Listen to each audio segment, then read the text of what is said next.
We're very, very frightened.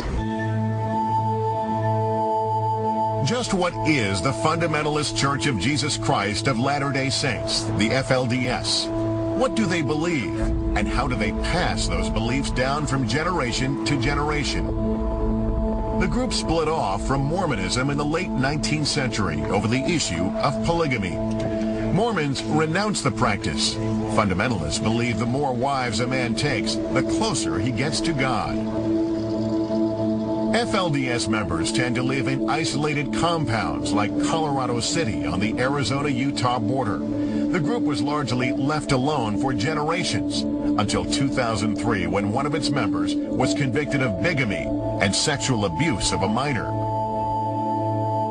That's when the group's self-proclaimed prophet, Warren Jeffs, bought more than 1,000 acres of land in Texas and began building a new home base. Law enforcement was starting to investigate much more seriously the activities in Colorado City and in Hilldale, where the faith is based, so he knew it wasn't necessarily safe. That's why he went underground.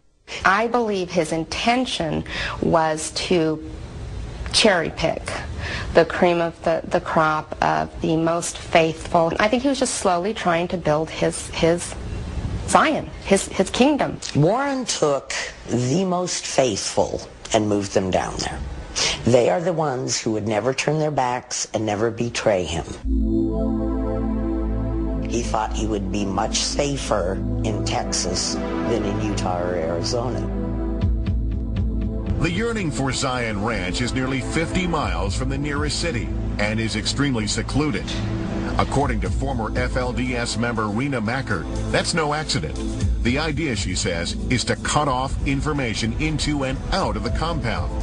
She says this isolation makes it easier to enforce strict adherence to FLDS doctrine and discourage any questioning about the group or its leaders. They control everything in everyone's lives. They control what they eat, what they can or can't drink, how they dress, how they do their hair, whether the men can have facial hair, what's acceptable and what's not. They are truly a cult. Rick Ross has been studying cults since the early 1980s and closely watching the FLDS since the early 1990s. He says the group has about 12,000 members and exhibits some cult-like characteristics.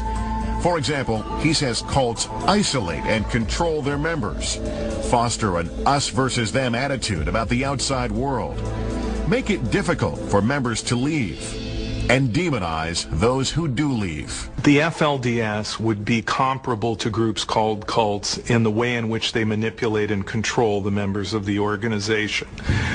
When I say that, I'm talking about control of the environment, control of communication, control of information. If you can control everything that goes into the mind, you can control the mind. But attorney Ken Driggs, a Mormon who has written about the FLDS, disagrees.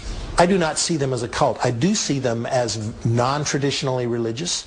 I do see them as people attempting to live their religion but kind of outside of the mainstream society. They recognize that there are tensions between the kinds of practices and customs in mainstream society and the way they want to live, and they want to retreat to the lifestyle that they think is important. Good morning to everyone. The FLDS bristles at the idea that it's a cult or that its women are victims of oppression or mind control. These FLDS mothers, appearing on NBC's Today Show 13 days after their children were taken away in the April 3rd raid, insist their freedom hasn't been curtailed at all. There is no force in our work. It's all choice. Everyone's allowed to choose. Could it be that our modern American take on things just keeps us from understanding who these people really are? Forensic psychologist Angie Burrell has not met these women. His comments are based on their interview. He attributes at least some of the group's problems to a conflict of cultures. How could they love us if we abuse them? I think this is right here is the crux of the entire situation. It's how you define cult. It's how you define normal. It's what you define as abuse and not abuse. From their perspective, I have no doubt that what went on in terms of the conduct between adult males and their adolescent daughters was not abuse. From their perspective, I have my children, and they mean a lot to me. It's not that this was sort of a wanton sex orgy. I don't think that that's what was going on. But it's about fundamental beliefs and the beliefs that are out of line with the rest of the culture.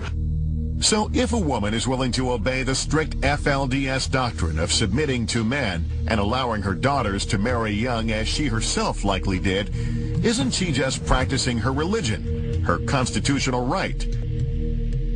Or, as the state of Texas originally alleged, is she enabling her daughter to be the victim of child sexual abuse, all in the name of God? The women have to hand over their children in order for the men to abuse them in this organization. What they would say is that this is how they've been raised, this is what they've been taught, and it's true. There is a cycle of abuse that creates the organization that they are. It doesn't give them an excuse for their behavior, but this is what's been done within this group for over 100 years. The music we listened to was priesthood music. The books that we read were sermons. A lot of our time we sat out under a big tree we had in our backyard sewing, by hand, maybe some little doll dresses. For Kathy Jo Nicholson and for many girls, the FLDS was an idyllic existence, a safe haven from an evil world. One of 13 siblings, Kathy Jo was raised by her father and 3 mothers in Sandy City, Utah. From an early age, like all FLDS children, she was taught to obey the prophet and never to question the group's doctrine. Among other things, she was told marriage was her only path to heaven, and that the group's spiritual leader, the prophet Leroy Johnson, was an immortal God. And she believed. It was just a very religious environment, very strict. We got up in the morning and we knelt and we said prayer. The art that we could have on the wall was either a quote from the prophet or from books or sermons of former prophets. If Kathy Jo or anyone inside the FLDS community showed frustration with the rules, they were simply reminded to keep sweet. Keep sweet means keep your mouth shut and follow the program, or we'll crush you. That's what keep sweet means. This mantra of keeping sweet. It's basically if you don't toe the line and keep this smile on your face and do exactly what the prophet or your father or your priesthood head tells you to do, you know what? We're gonna come down on you like a load of bricks. Keep sweet was just the standard that we lived by. It was a way to rein us back in, to snuff out any kind of emotions we may feel. Much was expected of the FLDS flock, but as this Warren Jeff sermon shows, most of the burden fell on the women. Many young men, when they receive their first wife, are just so untrained. And the woman, if she's not careful, will be overbearing and always ask permission for what she wants. Young ladies, build up your husband by being submissive. That's how you will give your children the success. You will want your children to be obedient and submissive to righteous living. The woman's role in the FLDS is to serve her priesthood head, bear children. That's a huge part.